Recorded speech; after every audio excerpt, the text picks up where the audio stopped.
আমেরিকার এক গুরুত্বপূর্ণ ব্যক্তি মুখ ফুসকে এই তথ্য প্রকাশ করে দিয়েছে।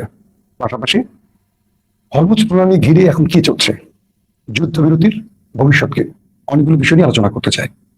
দর্শক, অ্যান্ড্রু হক অ্যান্ড্রু হক মার্কিন যুক্তরাষ্ট্রের নিউক্লিয়ার চিফ যাকে বলা হয়, এই ব্যক্তি কোনো একটি ট্র্যাপে পড়ে বা কোনো একটি জায়গায় গোপনে এক সাংবাদিকের রেকর্ডে ধরা পড়ে গেছেন। অর্থাৎ অ্যান্ড্রু হক, যিনি মার্কিন নিউক্লিয়ার প্রধান বা চিফ, তাকে ট্র্যাপে ফেলে দেওয়া হয়েছে বা যে কোনো ভাবেই হোক কোন একটি গোয়েন্দা সংস্থা বা কোন একজন রিপোর্টার গোয়েন্দা সংস্থার হয়ে কাজ করতে গিয়ে আর অনেক তথ্য প্রকাশ করে দিয়েছেন। অ্যান্ড্রু হক তার বক্তব্যে বলছেন, মার্কিন প্রেসিডেন্ট ডোনাল্ড ট্রাম্প তিনি ইরানি নিউক্লিয়ার অ্যাটাকের চেষ্টা করেছিলেন, কিন্তু মার্কিন জেনারেলরা তাকে সে কাজটি করতে দেয়নি। তিনি আরেকটি তথ্য ফ্লাশ করে দিয়েছেন, সেটি হলো ইরানের ভেতরে একটি স্কুলে হামলা 2 শতাধিক নিহত হয়েছে, তার মধ্যে প্রায় 2.5 শতাধিক ছিল কোমলমতি শিক্ষার্থী। এটিও মার্কিন প্রেসিডেন্ট ডোনাল্ড ট্রাম্পের নির্দেশে বা তার নির্দেশ, এক কথায় তিনি এই শিশুদের হত্যাকারী ছিলেন, এই তথ্যটিও অ্যান্ড্রু হক প্রকাশ করেছেন।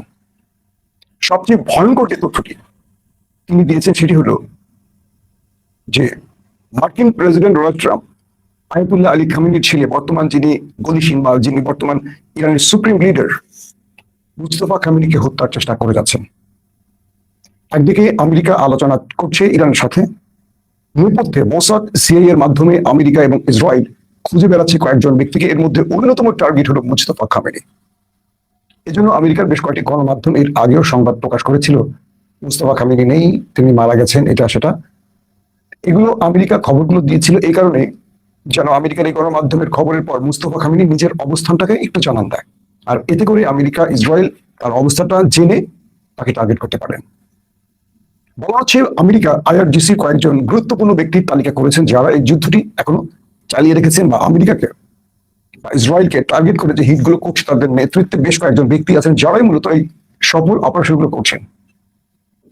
তাদেরকে হত্যার জন্য পাগল হয়ে গেছে এই দেশ দুটো। তো মুস্তফা খামেনিকে থ্যাংক ইউ। তো মুস্তফা খামেনিকে হত্যার জন্য ট্রাম্প তার পুরো গোয়েন্দা বাহিনীকে মাঠে নামিয়েছে, তার অবস্থান নির্ণয়ের জন্য কাজ করছে, পাওয়া মাত্র তাকে হত্যা করা হবে। এই অ্যান্ড্রু হক তিনি এই কথাগুলো কোনো ভুল করে বলেছেন, বিষয়টা এরকম নয়। তিনি মার্কিন কোনো একজন সাংবাদিকের ট্র্যাপে পড়েছেন বা সাংবাদিক তাকে ট্র্যাপে ফেলেছেন কোন একটি কৌশলে, এবং হিডেন ক্যামে পুরো বক্তব্যগুলো রেকর্ড করেছেন। এখন তো প্রশ্ন করতে পারেন যে আমেরিকা কি এরকম একজন সাংবাদিকের কাছে ধরা পড়ে সব তথ্য ফাঁস করে দিতে পারে এরকম একটি দেশ? বিষয়টি এরকম নয়। আমেরিকার মধ্যে খোদ সেনাবাহিনী বিভক্ত হয়ে পড়েছে, রাজনৈতিক বলয় বিভক্ত হয়ে পড়েছে। ডোনাল্ড ট্রাম্পকে ডেমোক্রেটরা যেমন চায় না, রিপাবলিকান শিবিরের ভেতরে একটা বড় গোষ্ঠী তাকে চায় না, এমন তথ্য উঠে আসছে। তার বিরুদ্ধে ট্রাম্প যে অক্ষম, এই অক্ষমতার উপরেও ভোটাভুটির প্রশ্ন উঠে আসছে মার্কিন পার্লামেন্টে। বলা হচ্ছে, কিছু ধারণা করা হচ্ছে, সাসপেক্ট করা হচ্ছে এরকম যে আমেরিকার ভেতর থেকে ট্রাম্পকে বিপদে ফেলতে অনেকেই আমেরিকার বা ডোনাল্ড ট্রাম্পের অনুসারীদের তথ্য লিক করে ট্রাম্পকে বড় বিপদে ফেলতে চাইছে। অর্থাৎ অ্যান্ড্রু হক, যিনি মার্কিন যুক্তরাষ্ট্রের নিউক্লিয়ার চিফ, তার এই বক্তব্যটিকে এমন ভাবে ফ্লাশ করা হয়েছে যাতে ট্রাম্প অনেক বড় চাপে পড়ে যান। যেমন আজকের এই বক্তব্যটি ফ্লাশ হয়েছে, সেখানে তিনি স্পষ্ট বলছেন যে মুস্তফা খামেনিকে ট্রাম্প হত্যা করতে চান। এখন এই বক্তব্যটি ইরান জেনে গেছে, পৃথিবী জেনে গেছে। এতে করে কি হইল, কি অর্থ দাঁড়ালো, যে ট্রাম্প যতটাই আলোচনার নাম করে এই টেবিল ওই টেবিল দৌড়চ্ছেন, তার পেছনে টার্গেট আছে অন্য কিছু। এই অন্য কিছুর উদ্দেশ্যটা পুরো পৃথিবী জেনে গেছে, সেটা কি মুস্তফা খামেনিকে হত্যা, আইআরজিসির গুরুত্বপূর্ণ ব্যক্তিদের হত্যা। যদি তাই হবে তাহলে ট্রাম্প যে যুদ্ধবিরতি বা যুদ্ধের বা শান্তির জন্য যে লম্বা লম্বা কথাগুলো বলছেন, এগুলো আসলে ট্রাম্পের লোক দেখানো, মূল উদ্দেশ্য অন্য জায়গায়। নাম্বার 2, হরমুজ প্রণালীতে ইরান 40টির মতো জাহাজ মার্কিন নাকের ডগা দিয়ে পার করেছে। এরপর আজকে নতুন করে আরেকটি ঘটনা করেছে, ইরানি জাহাজে আমেরিকা অ্যাটাক করেছে এবং সেই জাহাজ আবারও দখল করেছে আমেরিকা। ইরান এই ব্যাপারে ব্যাপক খেপে গেছে। শুধু খেপে যায়নি, ইরান স্পষ্ট করে বলেছে মার্কিন জাহাজ এবার আমাদের লক্ষ্যবস্তু হতে যাচ্ছে, যুদ্ধবিরতি শেষ। অর্থাৎ কালকে রাতে একপক্ষীয়ভাবে ডোনাল্ড ট্রাম্প যে যুদ্ধবিরতি ঘোষণা করেছে, তারপর নিজেই ইরানের জাহাজে আক্রমণ করে সে যুদ্ধবিরতি নিজেই লঙ্ঘন করেছে। এবার যে অর্থ দাঁড়াচ্ছে সেটি হলো আমেরিকার যে কোনো জাহাজ হরমুজ প্রণালীতে পাওয়া মাত্র অ্যাটাক করবে ইরান, এই ঘোষণা এসছে। ইরানের সর্বোচ্চ পজিশন থেকে তার বাহিনীকে নির্দেশনা দেওয়া হয়েছে। ইরানের যে জাহাজ এর আগেও একটি আটক করা হয়েছে, সেটিকে এখনো ছাড়েনি। সেই নাবিকরা এখনো আটকা আছে তাদের কাছে। ইরান বারবার বলছে তাদের সেই নাবিকদের বা তাদের পরিবারদের, ক্রুদের জাহাজ সহ ফেরত দিতে।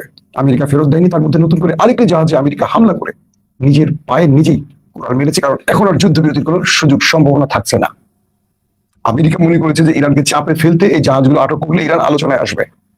ইরান তার সুপ্রিম লিডার আয়াতুল্লাহ আলী খামেনিকে তো সবচেয়ে বড় কোরবানি দিয়েছে, তারপরও আমেরিকার কাছে ছাড় নিজেকে মাথা নত করেনি, নতি স্বীকার করেনি। এখন ইরান প্রতিশোধের ঘোষণা দিয়েছে, বলছে হরমুজ প্রণালীতে মার্কিন কোনো ওয়ারশিপ, জাহাজ যা পাওয়া যাবে তাকে অ্যাটাক করা হবে। এবং ইরানি বাহিনী সেই শপথে মাঠে নেমেছে। যে কোনো সময় হরমুজে ইরান আমেরিকার বড় সংঘর্ষ আমরা দেখতে পাচ্ছি, কনফার্ম। কারণ এই যুদ্ধটাকে আর কোনোভাবেই স্থিমিত করা যায়নি, থামানো যায়নি। আমেরিকার যুদ্ধবিরতির কথা বলছে, নানান রকম কথা বলছে, আবার নেতানিয়াহুর সাথে গোপনে প্ল্যান করে অন্য মিশনে নামছে। ইরান বলছে স্পষ্ট করে যে পৃথিবীর সবাইকে বিশ্বাস করা গেলেও আমেরিকা বা ট্রাম্প বা নেতানিয়াহুকে বিশ্বাস করা যাবে না, কারণ তারা যে কোনো পরিবেশে পল্টি নিতে পারে, মিথ্যা কথা বলতে পারে। আমরা সেই ফলটি দেখছি। এখন আমেরিকার মধ্য থেকে খুব প্রশ্ন উঠেছে, ট্রাম্প কেন ইরানের জাহাজে আক্রমণ করলো? ট্রাম্প যদি শান্তি চায়, শান্তি চুক্তি চায়, তাহলে ইরানের ভেতরে বা ইরানের কাছে গিয়ে ইরানের হরমুজ প্রণালীতে জাহাজে আক্রমণ করার কারণ কি? কারণ ট্রাম্প এই যুদ্ধবিরতি চায় না।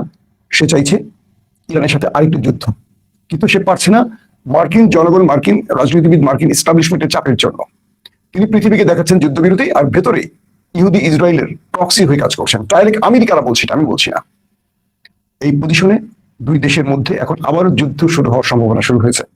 পাশাপাশি পাকিস্তান আমেরিকাকে বলেছে যে আমাদেরকে ব্যবহার করছে যুদ্ধবিরতির জন্য, আর তুমি খেয়াল খুশির মতো কাজ করে আমাদের বিপদে ফেলছো। এটা তো ঠিক না।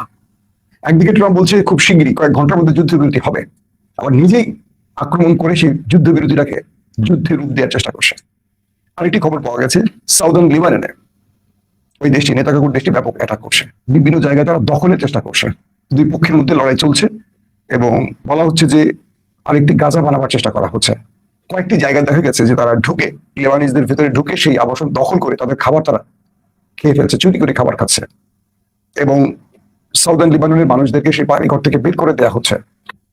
তাদেরকে বলছে কেউ এই শহরে আর আসবে না, অর্থাৎ এই অঞ্চলটি দখলের চেষ্টা করছে নেতাকাকুর বাহিনী।